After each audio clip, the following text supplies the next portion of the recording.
Olá, meu nome é Marcos Carvalho Lopes e este é o podcast Filosofia Pop.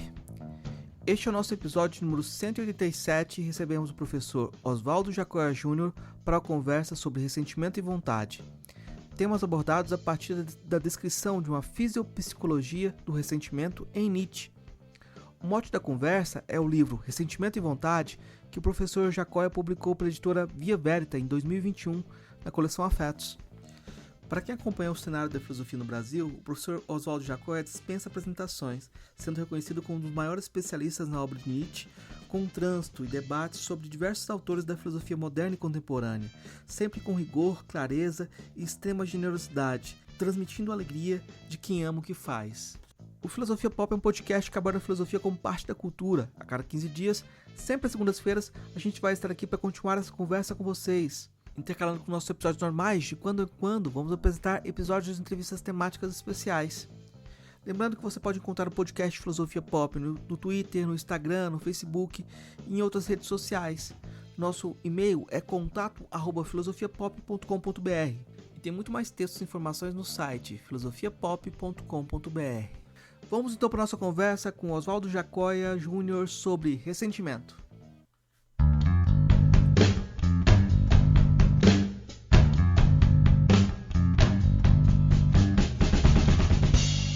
Hoje a gente recebe o professor Oswaldo Jacóia Júnior e eu já antecipo o agradecimento e reitero a honra de ter a presença dele no nosso podcast.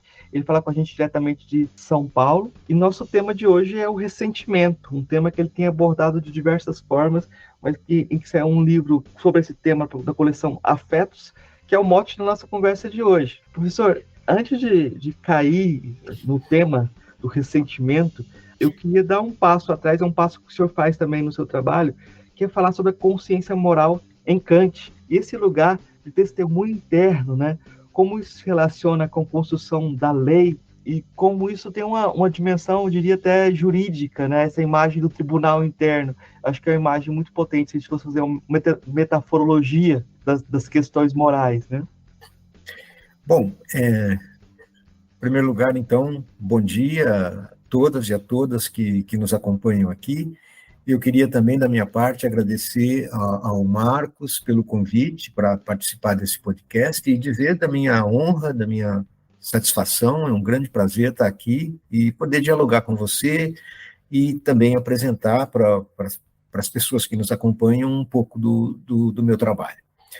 Bem, a questão que você faz é uma questão essencial, e justamente por isso, no livro a que você se refere, eu antecipo toda a apresentação da teoria nietzschiana do ressentimento, ou melhor dizendo, do que o Nietzsche chama de psicologia do ressentimento, por uma contextuação histórica da problemática toda do ressentimento, especialmente sob esse nome má consciência. Nós, em português,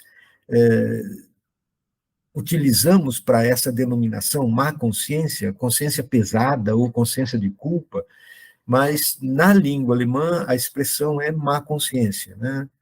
E eu tento mostrar como isso remete a uma longa história que, digamos, vai desde as origens do nosso processo civilizatório, e em particular, no caso da nossa tradição de sociedades ocidentais, remete fundamentalmente ao mundo greco-romano e também à interpenetração dessa herança greco-romana com a tradição judaico-cristã. Então, a consciência moral, em primeiro lugar, precisa ser claramente distinguida da palavra consciência, enquanto uma qualidade dos atos psíquicos, né, que pode existir ou não existir, consciência em oposição à inconsciente, por exemplo, da consciência moral, e há um termo para isso na língua alemã, que é Gewissen, né? Então o alemão tem uma palavra para designar essa instância da consciência, que é o fulcro, por assim dizer, da moralidade, que é esta, digamos, voz interior que nos acompanha sempre, tanto em relação às nossas intenções e processos de deliberação, quanto em relação à execução efetiva das nossas intenções e processos deliberativos, ou seja, da nossa ação. É como se nós tivéssemos uma testemunha interna, né, que acompanha e vigia, né, e, portanto, observa e censura tanto as nossas intenções quanto as nossas ações efetivas, ou seja, os nossos atos de vontade, as nossas execuções desses atos sobre a forma da prática de ações concretas no espaço e no tempo, mas também, e aqui também fundamentalmente, observa, né, e, digamos, censura os nossos desejos, né, as nossas volições, apetições, etc. Não somente o que nós fazemos, mas aquilo que nós desejamos fazer. E esta voz interna, chamada má consciência, ou consciência moral, é aquela que nos atribui a culpa, né, por querer, desejar ou fazer coisas que nós queremos, desejamos ou fazemos, e que estão em oposição a preceitos, a regras, a interdições e valores morais, tanto do ponto de vista de uso de costumes, quanto do ponto de vista jurídico, né? Então, digamos assim, interditos que são proibições normativas.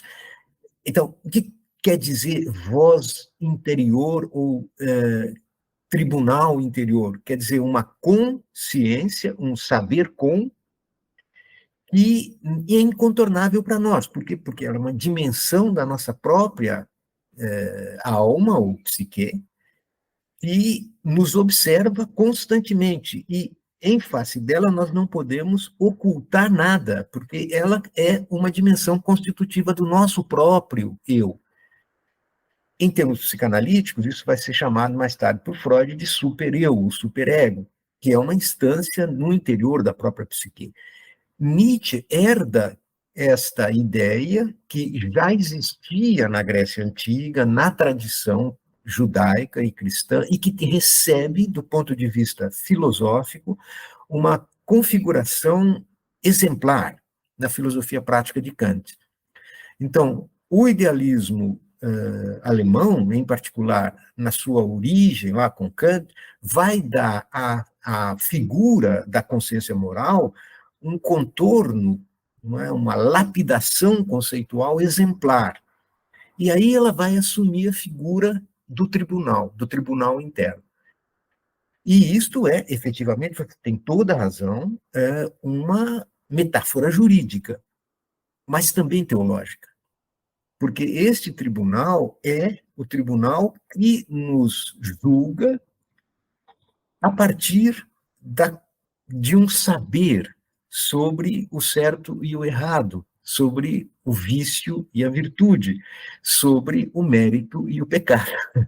Então, não se trata apenas de uma imputação jurídica de responsabilidade ou culpa, mas de uma imputação, digamos, religioso-moral, né, que, digamos, adere às nossas intenções, às nossas volições, aos nossos desejos e às nossas ações.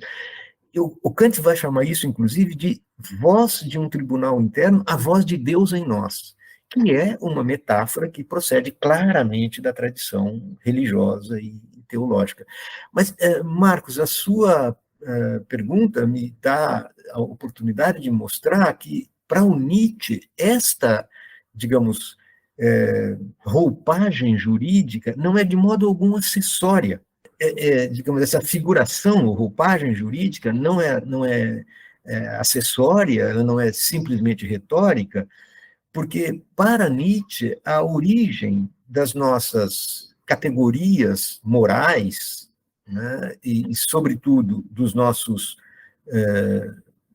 formas de juízo moral, ético-moral, e mesmo religiosas, elas, digamos, remetem a uma relação fundamental, que é a relação jurídico-econômica da compra e da venda, da troca, né? Ou seja, do escambo, né? Do intercâmbio de bens, né?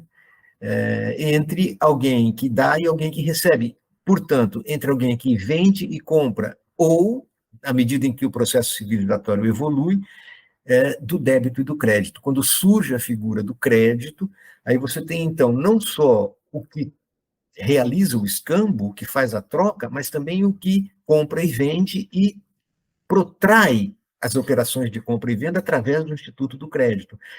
Então, nós temos em português aqui uma maneira de compreender essa noção que o Nietzsche desenvolve, que a palavra Schuld, em alemão, significa tanto dívida quanto culpa. E o Nietzsche vai dizer que a gênese, a origem filológica, semântica da noção de culpa remete a essa noção originária de dívida, de dever no sentido econômico-jurídico do termo. E é isso que, sublimado, vai resultar, na escala evolucionária, vamos dizer assim, na noção moral ou ético-moral de culpa. Então, na origem, é realmente uma relação econômico-jurídica, débito e crédito, que vai, então, digamos assim, se desenrolar em uma relação externa entre um credor e um devedor de uma dívida jurídico-econômica, e vai, então, do ponto de vista do desenvolvimento histórico do processo civilizatório, dar origem a uma internalização dessas noções, que passam a corresponder, então, sublimadamente, à culpa. A culpa e, sobretudo, Marcos, a sentimento de culpa. Então, essa transformação de uma dívida material, econômico-jurídica, em um sentimento, em uma figura, portanto, da vida afetiva, interna, psicológica, que vai dar origem à consciência moral e, sobretudo, a esta figura da consciência moral, que é a consciência de culpa, a protoforma do ressentimento. Você vai me fazer dar um salto de perguntas, porque essa questão é muito potente, essa da consciência moral. Nos remete logo aos gregos, nos remete a Sócrates, né? Essa força com que Sócrates tinha um daimon que falava sempre para ele, não faça isso, Sim. Não faça aquilo. E é como todos nós fomos, de alguma forma, contaminados por Sócrates. Segundo o Nehamas, né, todas as filosofias que tomam como forma de vida usam a máscara de Sócrates. E, de alguma forma, me diga seu Sócrates, eu te direi quem és, né? Uhum. Tem essa formulação sobre essas filosofias que tomam a filosofia como forma de vida, de alguma forma tem que lidar com Sócrates. E dever um galo para Apolo é uma confissão última de que você deve algo. E eu acho que isso é uma coisa, essa autointerpretação do Sócrates, eu acho que é um ponto interessante também para a gente começar a pensar essa fisiopsicologia, né? Uhum. Acho excelente que você tenha tocado nesse ponto. Eu vou me permitir uma pequena digressão aqui, né? Você se refere aqui ao Sócrates, e, de fato, há essa figura do daimon socrático, que é muito explorada pelo Nietzsche, e aí a questão que vai aparecer é que esta figura do daimon, que é o demônio, mas não é o capeta nosso, né, é bem diferente. O daimon é uma figura, digamos assim, que transita entre os deuses e os mortais, e que, portanto, de certa maneira, faz a comunicação entre o divino e o humano. Ele vai operar, isso sempre, né, Marcos, segundo a interpretação do Nietzsche, né? Ele vai operar sempre de forma dissuasiva, né? Ele vai, digamos, bloquear ou impedir que uma determinada ação seja realizada, ou seja, que um determinado impulso seja seguido na sua meta original de satisfação, vamos dizer, para usar a linguagem da psicanálise aqui. Então, o daimon opera dissuasivamente, né? Ou seja, ele, de certa maneira, representa a consciência moral. Isso tem toda a razão.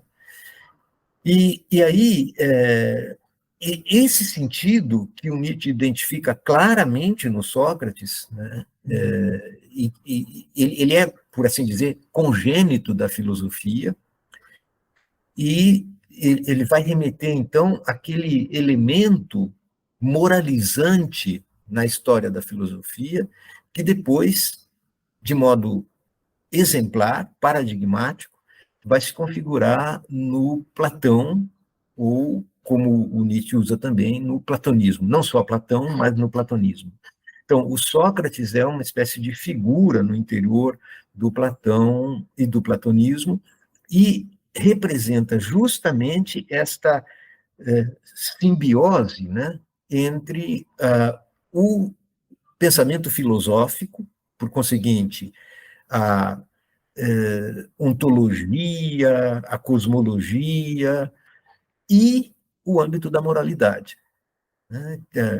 As três grandes esferas do mundo cultural, né?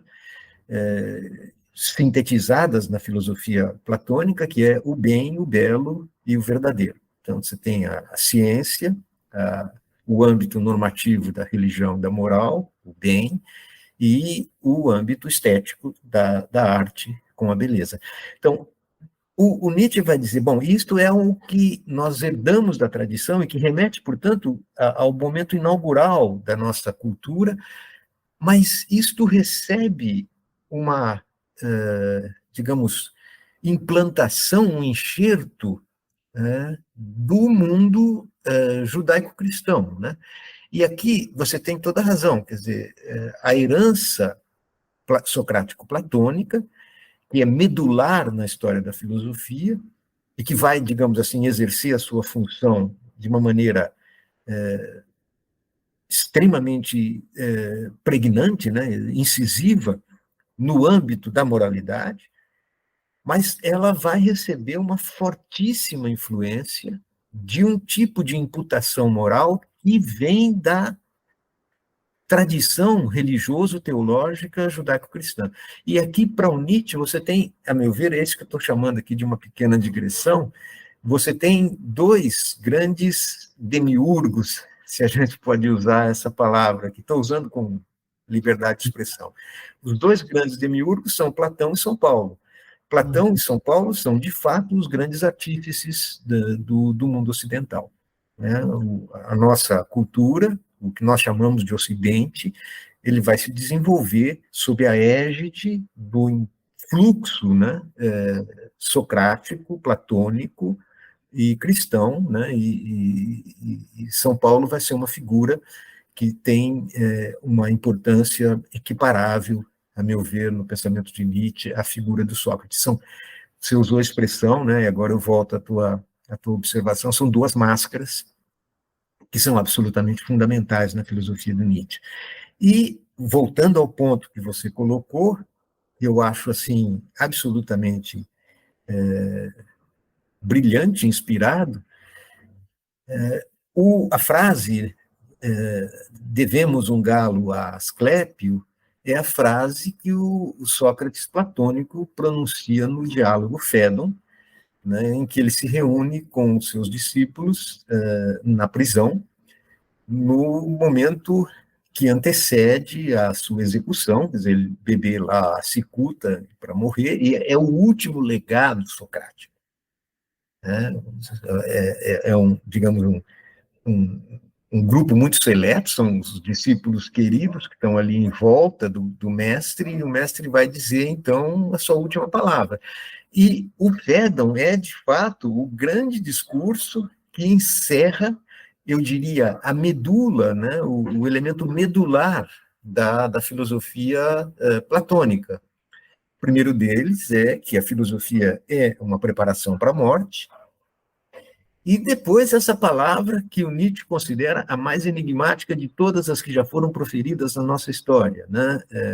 Somos devedores de um galo a Asclépio.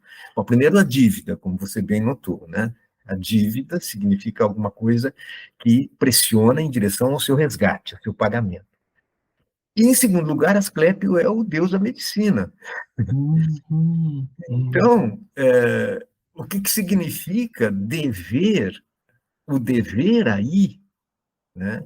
E o pagamento desta dívida ao, digamos, a figura sagrada do médico. E aí o Nietzsche vai dizer, isto é um enigma que o Sócrates legou para nós. E a interpretação dele é, Sócrates era um doente. O Sócrates era aquele que representava um certo tipo de vida, uma certa forma de vida, que é uma forma de vida essencialmente doentia, patológica. Todo o desenvolvimento da filosofia tardia de Nietzsche, sobretudo a partir de textos como H e a Ciência, por exemplo, vão insistir nesse ponto que a forma de vida, né, o gênero de existência socrático, uma espécie de exacerbação da racionalidade lógica, em uma espécie de exercício tirânico da racionalidade lógica, é uma forma de corrupção, uma forma de degeneração e, por conseguinte, uma forma de patologia que é transmitida, digamos assim, para toda, como legado para toda a nossa cultura. Só que o enigma contido na frase a que você se refere mostra bem a posição ambígua, sempre ambivalente do Nietzsche em relação a Sócrates, em particular a máscara socrática. Porque o Nietzsche diz, é possível que o Sócrates tenha nos legado esse enigma ironicamente, né? Ou seja, como exercício de ironia. Ironia em que o próprio Nietzsche é mestre. O Nietzsche é um grande mestre da ironia. E em que consiste a ironia de Sócrates nessa frase? O Sócrates sabia que ele era um doente. E justamente porque sabia, né, ele estava muito à frente de todos, inclusive de nós mesmos, porque este irônico sabia que tudo aquilo que ele disse, e, portanto, que todo o legado que ele transmitiu para as futuras gerações era um legado contaminado pela doença. E por isso mesmo ele disse, nós somos devedores de um galo a Asclépio. Ou seja, a vida, a própria vida, é alguma coisa doentia. Ela precisa ser curada. E Sócrates, antes de qualquer outro, por conseguinte, Marcos, antes do próprio Nietzsche, sabia do que se tratava. Então, bom, só para, digamos, fazer justiça aí à sua observação, realmente aqui você tem esta linha de tradição que nos leva lá para as origens da nossa cultura, para mostrar justamente em que radica esta, chamamos, instância que representa a nossa consciência de culpa, ou seja, a nossa consciência do bem e do mal. O que é que significa bem e mal para nós? Em última instância, a consciência moral é a expressão do nosso saber acerca do bem e do mal. Em termos bíblicos, a tal da árvore do bem e do mal, etc., de onde Adão e Eva nunca deveriam ter comido. Minha pergunta ficou muito longa, porque eu fiz a conexão ainda com a ideia de uma fisiopsicologia, né? Como eu propor isso, né? A gente dois pacientes paradigmáticos, Sócrates e ele mesmo. Isso mesmo, isso mesmo. Eu queria que você comentasse o que é a fisiopsicologia, então. Então, veja, mais uma vez, a sua observação nos coloca, digamos, de modo exemplar em conexão do ponto de vista dos temas que estamos tratando, né? Vincula organicamente. Bom, o que é patologia para Nietzsche, exemplarmente figurada em Sócrates? Justamente a tirania da razão. O que significa aqui tirania da razão? Significa que os impulsos, né, as pulsões as fundamentais que constituem a energia responsável pelo pela dinâmica da nossa vida psíquica, pelas suas diferentes configurações, pelos nossos regimes de afecções e por tudo aquilo que nós chamamos de atos psíquicos, toda a nossa psique, ela é ativada, posta em movimento, e todas as suas produções, seja em termos de pensamento, seja em termos de sentimentos, seja em termos de volições, todos esses processos psíquicos, eles, digamos assim, são engendrados e, digamos, acionados graças à ação de determinadas energias, impulsos, que Nietzsche por vezes chama de impulso, por vezes chama de afeto, por vezes chama de instinto, né? E são as forças pulsionais, as energias responsáveis pela constituição e funcionamento dos processos psíquicos.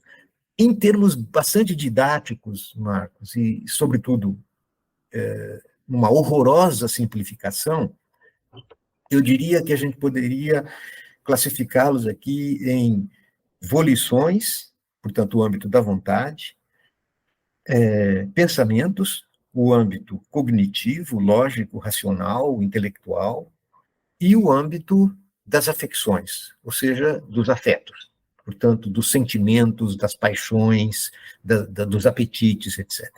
Tudo isso seria o domínio anímico, ou psíquico, se você quiser.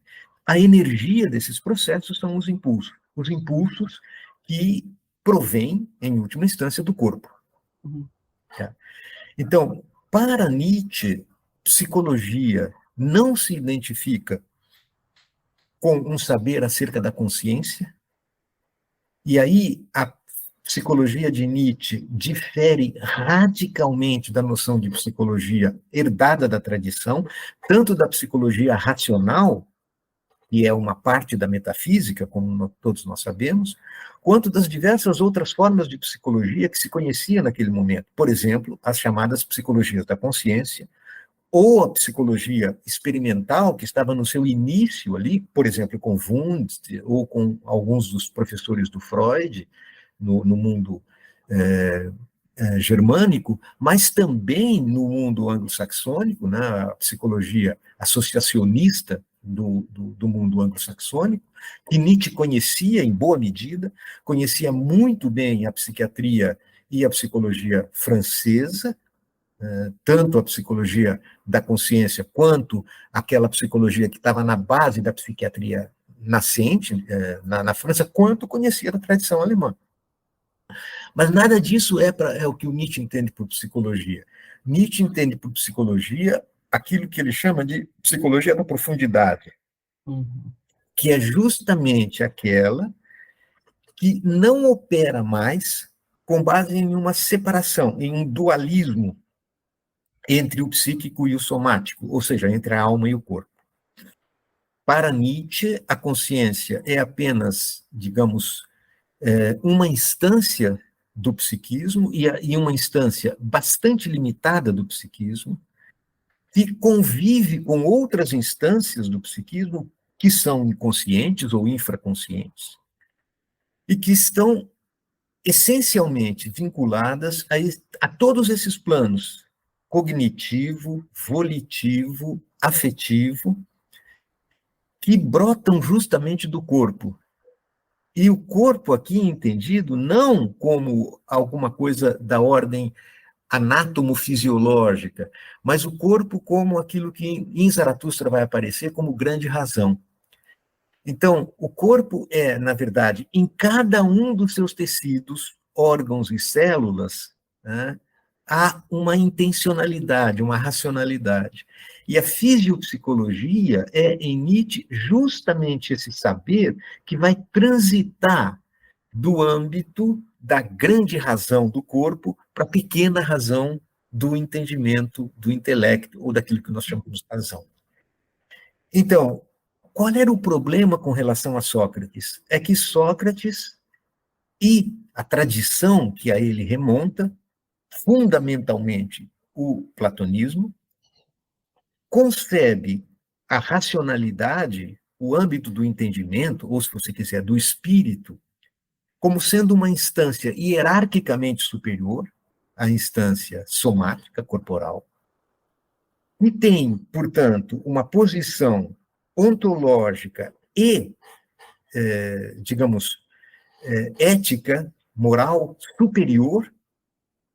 Ela é, digamos, alguma coisa distinta do corpo, separada do corpo, superior ao corpo, superior do ponto de vista mais elevada, mais nobre do que o corpo, e a qual os nossos impulsos, né, seja sob a forma das nossas volições, seja sob a forma dos nossos sentimentos e das nossas paixões, devem estar submetidas. Ou seja, o platonismo tem como fundamento a postulação de um espírito puro, portanto, de uma pura racionalidade, capaz de conhecer a essência das coisas, e esse conhecimento acerca da essência das coisas é expresso através das ideias platônicas, as essências inteligíveis. Portanto, esse espírito puro tem acesso ao mundo verdadeiro, ao mundo inteligível, que não é capturável pelo olho carnal, empírico, humano, mas só pelo olho do intelecto e da razão. E este mundo suprassensível, inteligível, ao qual só um espírito puro tem acesso, é capaz de conhecer o que é a essência do bem, o bem em si. O bem em si é o substituto platônico do Deus cristão, né? Ou, melhor dizendo, o Deus cristão é uma derivação do bem platônico, da ideia platônica do bem, que é a causa de todas as outras ideias. Então, qual é o problema? O problema é que a alma, né, ou seja, a nossa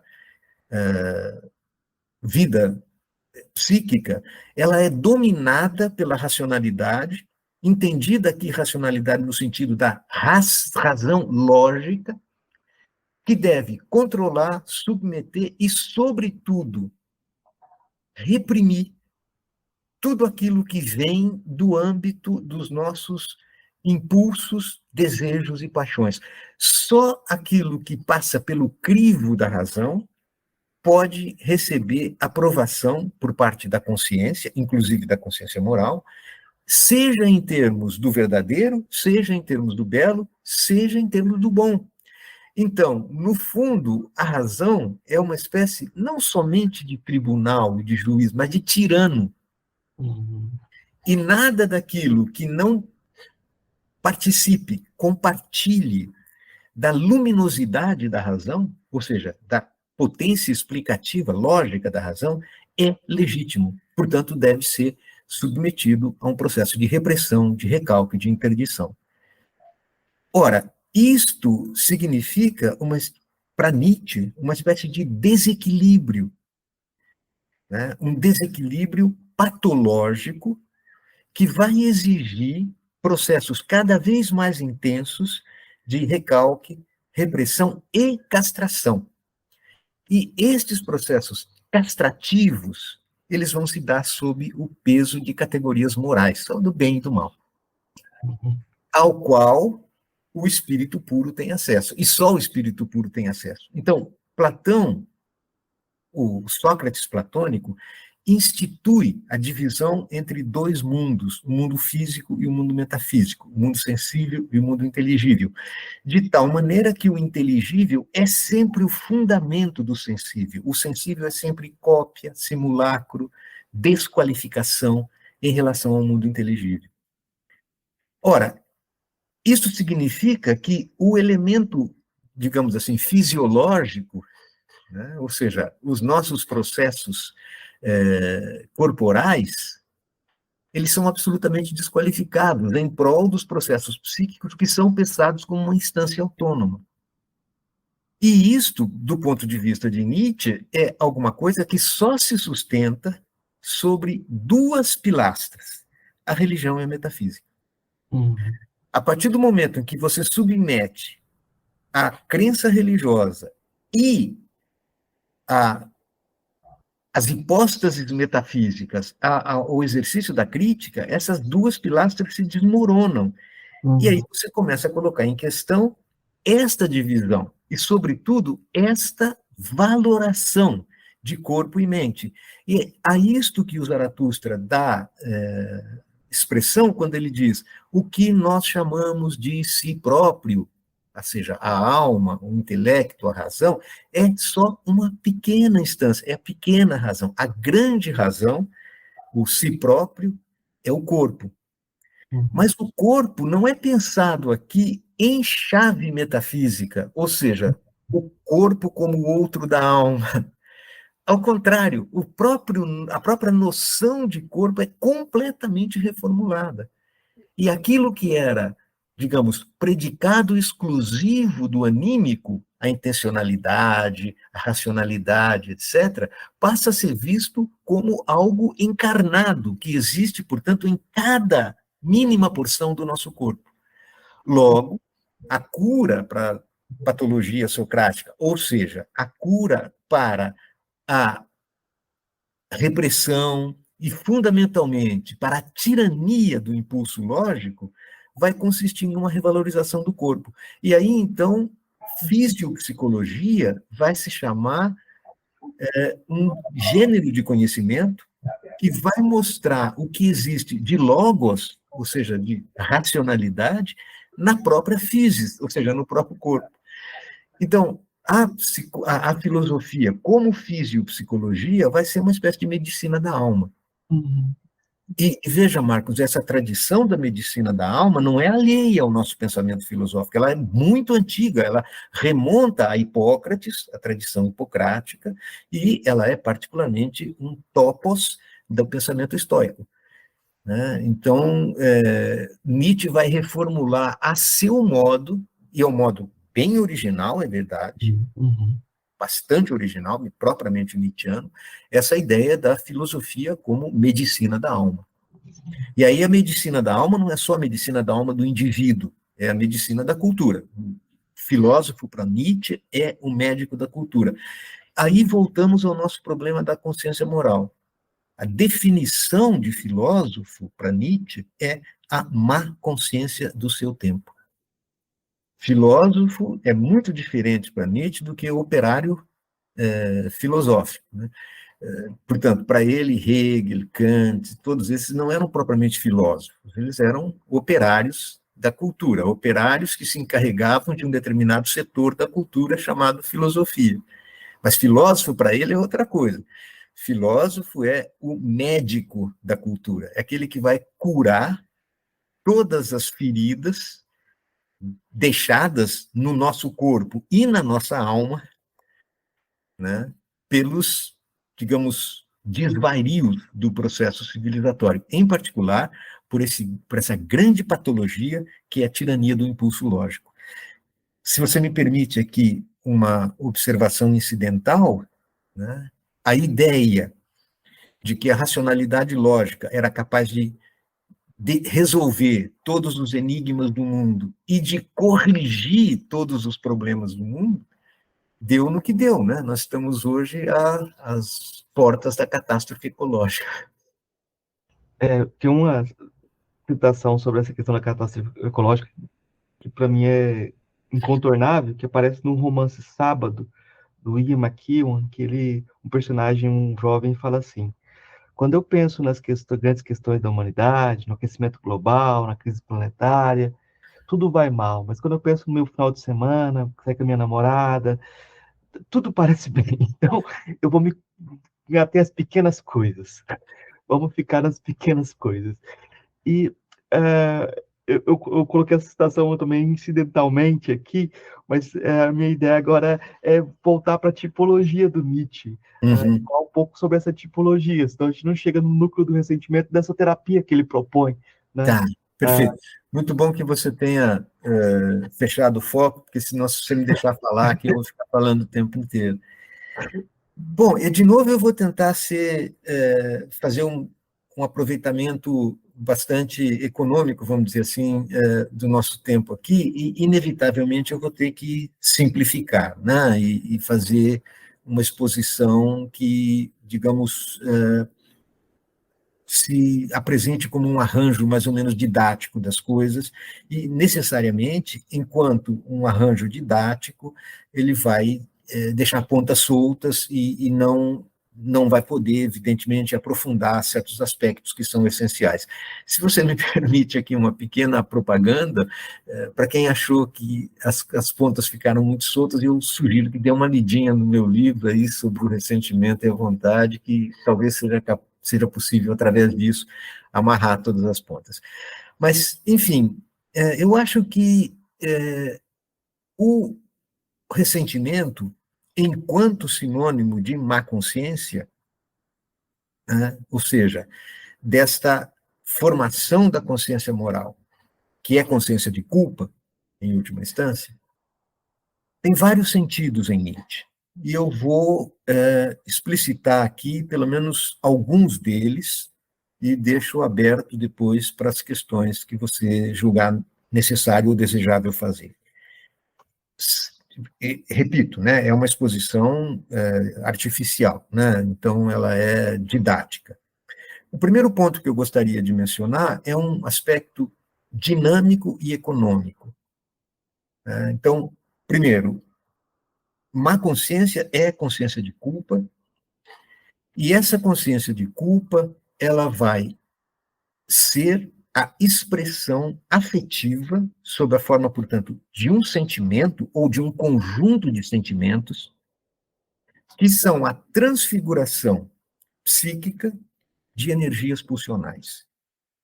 Tá? Então, veja, estou chamando aqui econômico bem no sentido do que Freud chama econômico na sua metapsicologia. Os processos psíquicos como, digamos, remetendo a quantidades de energia impulsiva, chame você essa impulsão aí de pulsão, ou de instinto, ou de energia, ou de quantum, o que quer que seja, em última instância, Marcos, força. A palavra decisiva para toda esta questão da consciência moral, para Nietzsche, é força, e jogos de força. Então, consciência de culpa é expressão afetiva de forças pulsionais, de quantidades de energia pulsional, que são transfiguradas em sentimentos, como o sentimento de vingança, como o sentimento de rancor, né? Esta ideia da vingança deriva daquela matriz jurídico-econômica que eu já tinha mencionado anteriormente, que é compensação, equivalência. Tá? Ou seja, aquela equivalência, aquele regime de equivalência que existe desde o escambo, passando pela compra e venda e depois pelo débito e crédito. Culpa deriva, então, daí. Então, a consciência de culpa é um sentimento que expressa psicologicamente, do ponto de vista do registro das afecções, uma energia pulsional que é fundamentalmente hostil. Para Nietzsche, é a destrutividade, é a agressividade humana que, impedida da sua descarga natural para fora do indivíduo, portanto, sobre as outras pessoas ou sobre o mundo externo, na medida em que esta energia pulsional, por conseguinte, esse quantum de força, ou esta quanta de força é bloqueada na sua descarga natural, ela não desaparece, não pode desaparecer. Ela tem que buscar canais substitutivos de descarga. E o canal substitutivo privilegiado de descarga é a volta contra si mesmo, a internalização da hostilidade natural humana, que passa a ser reprimida, recalcada, bloqueada do ponto de vista da sua meta originária de satisfação e descarregada em informações alternativas, substitutivas, no interior do próprio indivíduo, como justamente sentimento de culpa. Isto produz um sofrimento psíquico que, por assim dizer, permanece na consciência, seja sob a forma de uma dor explícita, patente, seja sob a forma infraconsciente de um sofrimento latente, de algo que incomoda, de algo que perturba, de algo que faz sofrer, causa dor. Então, aqui nós temos esta lógica, né? Em primeiro lugar, a condição de possibilidade da existência social, da vida em sociedade, e, por conseguinte, do processo civilizatório e da cultura, é a repressão dos impulsos, cuja livre vazão poria em risco a existência da própria sociedade.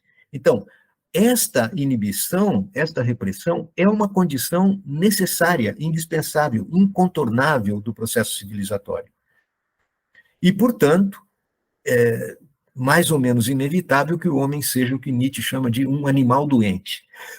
Ele é um animal doente por quê? Porque ele é um animal que sofre, a partir de si mesmo, um processo de repressão que dá origem à configuração do nosso mundo psíquico, do que nós chamamos, aspas, nossa alma. Tá? Então, do ponto de vista econômico, a sede de vingança é hostilidade, é destrutividade, que se desafoga dentro do próprio indivíduo. Ou seja, que encontra canais de descarga que são satisfações substitutivas. Estas satisfações substitutivas vão se dar essencialmente ligadas à imaginação, para Nietzsche, e a imaginação ocupa aqui um papel fundamental. Por isso, este aspecto econômico, ou seja, de quanto, de quantidades de força, se associa àquilo que Freud também chama de dinâmica, tá? Ou o ponto de vista dinâmico. O que é o ponto de vista dinâmico? O ponto de vista que remete os processos psíquicos, sejam afetivos, sejam volitivos, etc., a conflito entre forças. E é justamente a este conflito entre as forças em ação, ou essa interação conflitiva das energias pulsionais, que leva à produção, né, dos fenômenos psíquicos, dos atos psíquicos, dos processos psíquicos que a genealogia da moral procura examinar. Principalmente aqui a culpa, a consciência de culpa. Então, temos um processo de repressão que produz uma inversão do curso natural da descarga dos afetos, afetos estes que estão associados, como eu disse, a quantidades de energia pulsional. Isto vai exigir que estas energias e os seus afetos correspondentes encontram formas de satisfação, que vão aparecer na figura do que Nietzsche chama de sublimação. Essas sublimações são justamente aquilo que a gente chama de formações superiores da cultura. A moralidade, o direito, a religião, a ciência, toda a esfera da cultura superior nada mais é do que transfiguração, tá? Sublimação, transformação das energias pulsionais em produções psíquicas que são tanto individuais quanto coletivas, sociais. Em particular, a religião, que o Nietzsche transforma em alvo privilegiado da sua crítica na genealogia da moral, tanto a religião quanto a moralidade são figuras, são formações sublimadas de energias pulsionais recalcadas. E é por isso que ele vai dizer que a crueldade, né, ou seja, a hostilidade, é exatamente a energia que torna possível a configuração tanto da moral quanto da religião. Tá? Então, aqui é o segundo aspecto, não é mais o aspecto econômico e dinâmico, mas o aspecto da gênese das formas culturais, das figuras da cultura, enquanto transformação, transfiguração, sublimação de forças pulsionais, em particular aqui da destrutividade, da agressividade, da hostilidade.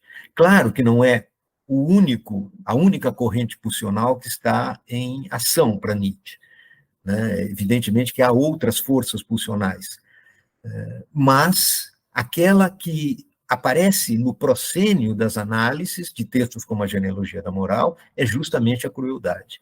Esta, digamos, ação hostil que o homem exerce contra si mesmo, porque não pode exercer contra o outro, né? E o exemplo paradigmático disso é ama o teu próximo como a ti mesmo. O ama teu próximo contra ti mesmo é o bloqueio fundamental do exercício da hostilidade voltada para fora, voltada para o outro. Ora, o que é o ressentimento, então, visto deste ponto de vista? O ressentimento nasce como busca e identificação de um culpado pelo sofrimento inevitável que deriva do processo civilizatório, ou seja, pelo movimento inevitável que deriva da repressão. Esta gênese de um sofrimento que não cessa, que o Nietzsche chama de um sofrimento crônico, é alguma coisa que exige narcose. É preciso, então, anestesiar esta dor, anestesiar esse sofrimento. E a melhor maneira, a mais eficaz e, sobretudo, a mais, digamos, natural, vai consistir justamente em construir pela imaginação um causador culpado do sofrimento permanente. Encontrar o causador vai significar abrir a possibilidade de uma descarga internalizada desses afetos, porque o causador aqui vai ser sempre algo imaginado, é o que o Nietzsche chama de in effigie, tá? E é este causador, esta causa imaginária, que vai ser responsável pela descarga de sentimentos hostis, de afetos hostis, que entorpecem a consciência do sofrimento. E aqui você tem um paradoxo, o paradoxo que transforma o ressentimento em alguma coisa incurável, a saber, você só pode anestesiar a dor que nasce da repressão através do reconhecimento de uma culpa que é ela própria um sofrimento. Ou seja, o sofrimento, o próprio sofrimento é utilizado como narcose do sofrimento.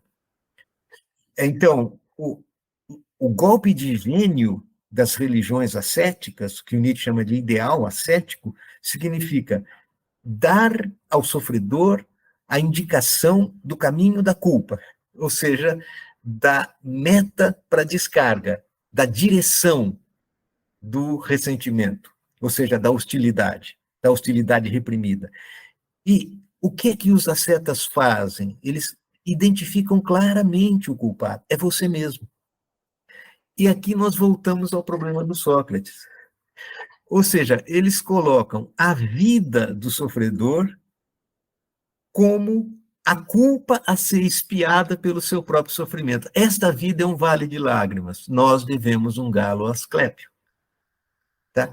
E nós só vamos nos curar, né, nos resgatar deste sofrimento, que é, na verdade, o pagamento da nossa culpa, tá, através da intensificação da consciência de culpa. Quanto mais culpados nós nos reconhecemos e, portanto, quanto mais nós sofremos como culpados, tanto maior é o alívio que nós sentimos, né? Por quê?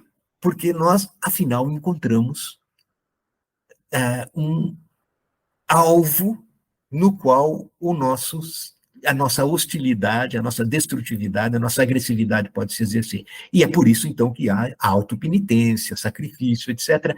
E todo o séquito das figuras e das formas ascéticas como o quê? Como meio de expiação. Então, a existência é um sacrilégio, a existência é a razão de ser da culpa, e a própria existência, através justamente das práticas ascéticas, é a expiação da culpa. O sofrimento expia a culpa que se identifica com a própria existência. E, portanto, a vida é compreendida como passagem para um outro mundo. E aí você tem todo o cenário do Phaedon e todo o cenário da teologia judaico-cristã. E não só, mas de todas as religiões ascéticas. O paraíso, a recompensa celeste para uma vida aqui transcorrida no vale de lágrimas e sob o peso das práticas de penitência, das práticas de expiação. Ora, o que é isto? Isso é o essencial do ressentimento.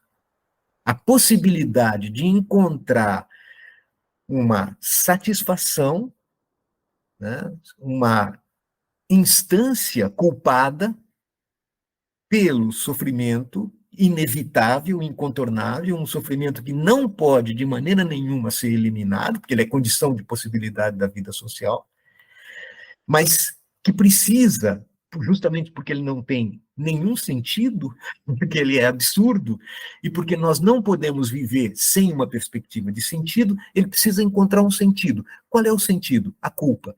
E quem é culpado? Quando eu digo a identificação do culpado é a doação do sentido, eu digo, encontrar o culpado significa não somente ser capaz de eliminar o absurdo, pelo menos eliminá-lo na imaginação, mas ser capaz, inclusive, de infligir no culpado um sofrimento equivalente ao que ele me causou. Ou seja, retribuí-lo bem na chave do débito e do crédito, de uma culpa econômico-jurídica, mas agora transfigurada em sentimento, não mais em pagamento material.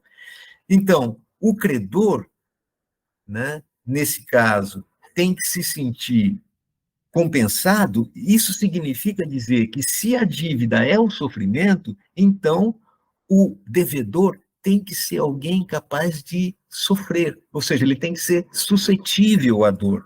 E por isso o candidato natural é você mesmo. Então, o sacerdote ascético é um gênio. Por que ele é um gênio?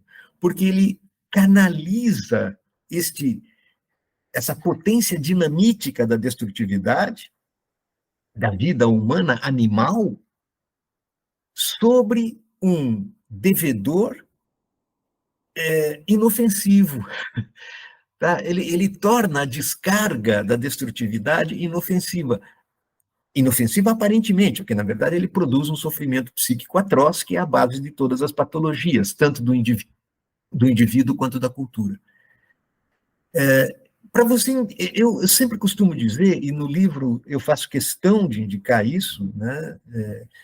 Quando Nietzsche escreve a Genealogia da Moral, ele está sob um impacto profundo da literatura. E, mais uma vez, aqui você foi excepcionalmente feliz em trazer a literatura como uma interlocução produtiva para nós. Vários são os autores que ele, digamos, considera seus pares, mas aqui Dostoiévski é fundamental.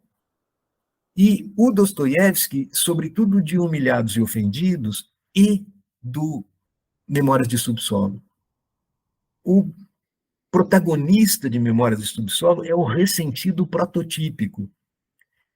É aquele que é incapaz de exercer uma descarga de afetos no plano do mundo externo. A repressão nele cala tão fundo que ele é incapaz de reagir aos seus próprios afetos. Ele só pode reagir voltando a energia e a potência desses afetos para dentro dele mesmo, portanto, desafogá-los só na imaginação, e para isso ele precisa construir inimigos, né? Ou seja, imaginar em traços superlativos, desfigurados, pessoas especialmente malignas, perversas, que são os causadores do seu sofrimento. Mas como estas construções são puramente imaginárias, ou seja, elas têm uma dimensão absolutamente interna, então todos os processos de vingança que ele desenvolve são processos de um sofrimento intenso que ele não pode causar senão nele mesmo. E essas memórias de subterrâneo, o subterrâneo aqui é a metáfora do mundo interno, né, que não tem fundo. Esse paradoxo, né, de usar o sofrimento como entorpecente para o próprio sofrimento é um mal infinito, porque ele vai cavando cada vez mais fundo, o causador vai se tornando cada vez mais demoníaco e vai tornando possível uma descarga cada vez mais intensa de afetos destrutivos, cada vez mais fortes, num processo infernal. Isto é algo muito parecido com a adição, em que você precisa de doses cada vez mais fortes para produzir a narcose. E isso é uma coisa que afeta indivíduos e todo um processo cultural. E eu vou, então, me permitir aqui fazer uma observação, né, acerca desse problema do ressentimento que você tocou. Eu vou agora circunscrever 2 pontos só. Primeiro, o ressentimento não é apenas esse processo que se desenvolve do ponto de vista econômico e dinâmico, não é só o entorpecimento da dor por descarga de afeto, mas o ressentimento é também um processo de subjetivação, um modo de produção de subjetividade.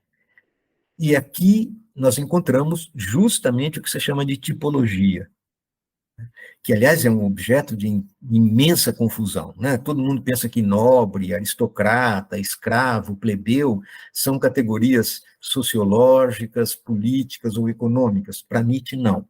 Eu queria deixar isso bem claro. São processos de subjetivação, figuras de produção de subjetividade que nascem justamente, né, nesse âmbito de uma fisiopsicologia do ressentimento. O que é o nobre para Nietzsche? O que é o aristocrata para Nietzsche?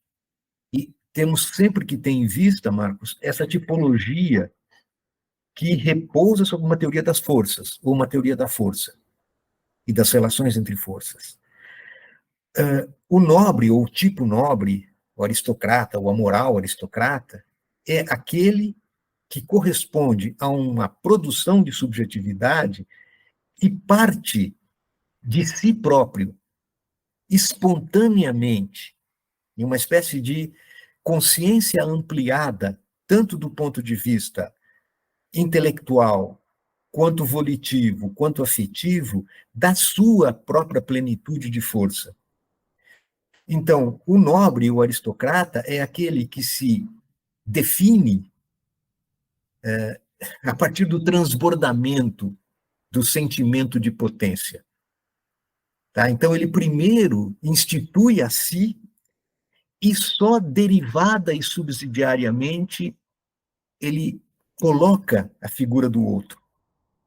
Tá? Então, aqui, se você transporta isso para o plano ético-moral do bem e do mal, aquele que se autopõe, né, que se auto-institui a partir de uma consciência da plenitude da força, este se expressa em termos de bem e mal, moral ou eticamente, em termos de identificação entre o si próprio e o bem. Nós, os fortes, nós, os poderosos, nós, os que gozamos do sentimento de potência, nós somos os bons.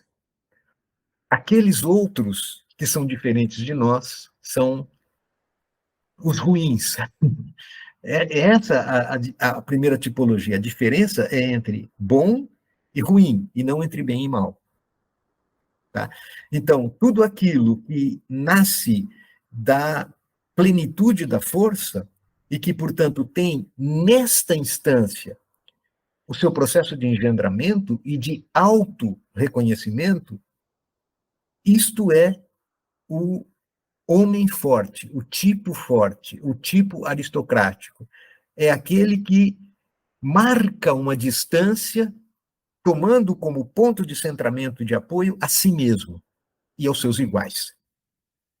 e que, portanto, contrasta consigo, e repito aqui, de maneira subsidiária e derivada, o que não é tão bom, tá? Ou seja, o que é ruim, o que é diferente dele e dos seus iguais. Isso significa dizer, portanto, que o nobre ou a moral nobre é aquela que valora espontaneamente e, por conseguinte, por referência a si. O escravo, ou a moral escrava, ou o tipo escravo, é aquele que inverte o processo e que constrói a sua própria posição identitária a partir da negação do outro. E isto Nietzsche diz, este é a quintessência, a progênese do ressentimento. Porque o modo escravo de valoração, ele é proveniente daquele que sofre os efeitos da dominação. Ou seja, é aquele que experimenta o nobre como alguém que exerce sobre ele um domínio. E, portanto, ele vai identificar o bom da forma de valoração anterior como o malvado, em contraste com o qual ele se define a si mesmo como bom. Tá? Então, o ressentido é aquele que precisa negar o outro para instituir-se a si. E essa instituição do outro na chave do malvado, do perverso, do mal, em contraste com o qual surge bem, é a progênese do ressentimento. Por isso, o ressentimento, do ponto de vista, digamos assim, dessa estrutura lógica, ele é sempre parasitário, subsidiário, reativo. Enquanto o nobre é o tipo ativo, portanto, espontâneo, afirmativo, o plebeu, o escravo, é o tipo reativo, ou seja, é aquele que vai se construir em reação ao outro que ele previamente institui como o mal, o malvado, o nocivo. Tá? Então, o grande problema para o Nietzsche vai ser, na origem, existem duas tipificações, o bom e o ruim, que é a expressão de um tipo de valoração aristocrática, e o bom e o malvado, que é o tipo de valorização que brota do ressentimento, portanto, do outro polo de uma relação de força, que é o polo dominado. Agora, relações de força em Nietzsche são processos permanentemente reversíveis. Tá? Então, não existe o escravo por natureza. Existe, sim, sempre aquele que se põe, do ponto de vista de uma certa configuração das relações de força, a modo do escravo. O grande problema é que o esquema de valoração, aquilo que Nietzsche chama de o tipo de valoração escrava, se torna dominante. Tá? Então, deste ponto de vista, é o que o Nietzsche chama de subversão escrava na moral, sublevação dos escravos na moral, ou seja, os dominados, ou seja, os ressentidos, aqueles que valoram a partir da negação do outro e que, portanto, constroem o outro como o causador malvado do seu próprio infortúnio, eles triunfam. E como é que eles triunfam? Eles triunfam através de um artifício que consiste em dividir a força. Tá? Isso é uma lição de fulcro da genealogia da moral, a divisão da força no interior dela mesma.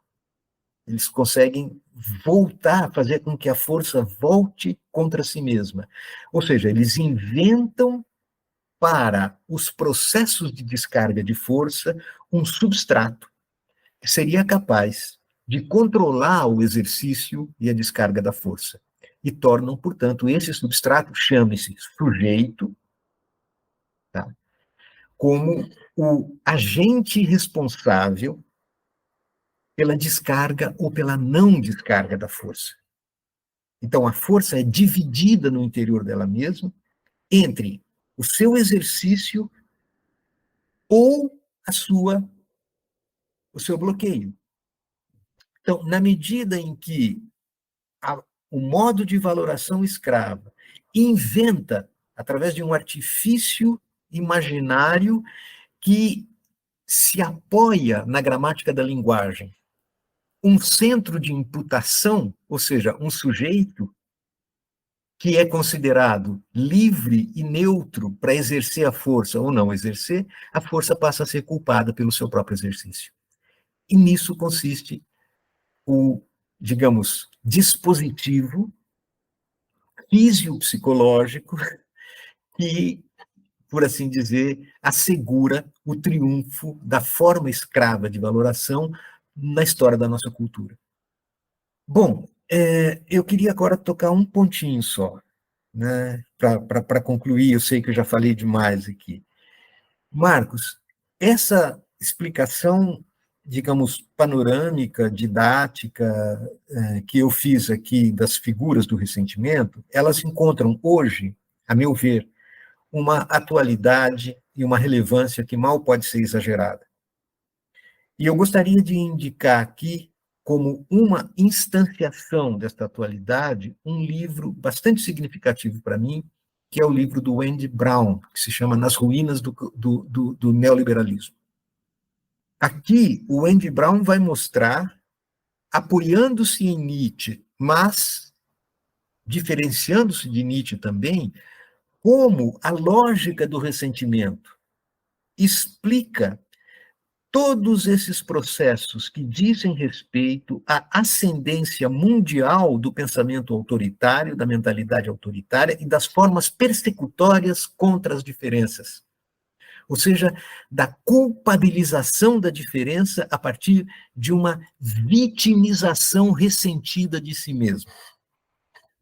Eu estou dando um exemplo, que é o livro do Andy Brown, porque me parece um livro bastante significativo, e principalmente porque ele não acolhe simplesmente Nietzsche, diz, olha, estou assumindo inteiramente a teoria do ressentimento de Nietzsche. Não, ele diz, o Nietzsche de fato viu, né, como é que funciona, como é que realmente se produz, como é que atua esse mecanismo. Mas o Nietzsche não viu, não podia ver, não era possível que ele pudesse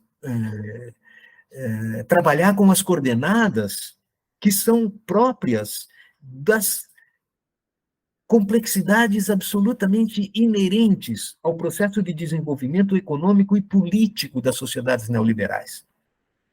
E como a dinâmica, a lógica do desenvolvimento tecnológico e das condições socioeconômico-políticas do neoliberalismo conduzem a uma hiperativação do dispositivo do ressentimento, tal como Nietzsche viu. Primeiro, uma falsa vitimologia, uma falsa vitimização, né? As classes médias ou setores das classes médias das sociedades neoliberais se auto-identificam com vítimas da perda de prerrogativas de que até então elas gozavam. Isso produz, evidentemente, um sofrimento que necessita de um culpado. E estes culpados podem ser identificados muito facilmente, né? Esses culpados são os outros, ou seja, são aqueles que ameaçam a posição de que até então gozavam certos estratos da classe média branca das sociedades capitalistas. E, principalmente, esse processo vai se dar, aliás, e nesse sentido, o Nietzsche com certeza viu com bastante clareza, não somente a partir desta vitimização de si e desta perseguição ressentida de tudo aquilo que ameaça a posição que o sujeito perdeu, ou que está ameaçado de perder, mas particularmente com a identificação do líder autoritário, né, com a garantia de uma proteção inabalável. Tá? É justamente isso que vai explicar o ressurgimento dessas grandes figuras autoritárias e da defesa dos regimes fascistas, né, no nosso cotidiano. Eu vou dizer uma coisa para você, eu estou dando o exemplo do livro do Andy Brown, repito, eu acho que ele faz uma utilização, ele dialoga com Nietzsche numa chave bastante fecunda, embora eu não concorde com o essencial da crítica que ele faz a Nietzsche, porque me parece que a crítica que ele faz a Nietzsche deixa de lado aspectos essenciais daquilo que eu disse aqui hoje. Ele enxerga apenas um ângulo do Nietzsche e, a meu ver, não com a suficiente profundidade. Tem um anjo que está me soprando aqui, dizendo que meu tempo acabou, eu tenho que ficar contente com a entrevista como ela foi. Eu vou ter que dizer sim para esse anjo, né? Porque ele bateu na sua porta ali, inclusive ele atrás, eu vi ele batendo na porta. Então, professor, eu queria agradecer bastante essa conversa. Eu acho que para quem quiser maior contato é a leitura do livro. Eu também vou recomendar também a leitura de Em Busca do Tempo Perdido. Quando você chegar no final e souber que você tem que reescrever sua própria vida, que você é o autor da sua própria vida, se você adquirir essa autoridade semântica, você entendeu o que é o eterno retorno. A gente pode voltar nessa entrevista aqui e agradecer as palavras também do professor Oswaldo. Muito obrigado. Muito obrigado a você também, Marcos. Olha, um grande abraço, um abraço a todos aqueles e aquelas que nos acompanharam aqui nessa nossa conversa de hoje. Muito obrigado, viu? Valeu, obrigado, professor. Obrigado.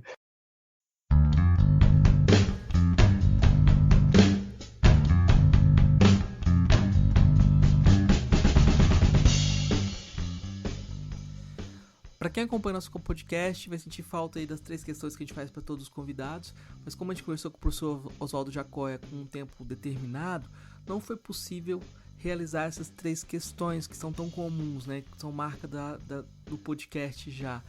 Então eu queria pedir para o ouvinte que chegou até esse momento, para a pessoa que acompanhou a nossa conversa até agora, que ajude a divulgar o podcast, que compartilhe com amigos, que indique para outras pessoas, faça chegar a mais gente. A gente precisa muito dessa força. A gente continua com a nossa campanha de financiamento coletivo no Catarse, o endereço é catarse.me/filosofia_pop. A contribuição mínima que pedimos lá é de R$5 mensais, mas a gente também aceita contribuições por Pix. O endereço do Pix é o nosso e-mail, é contato@filosofiapop.com.br.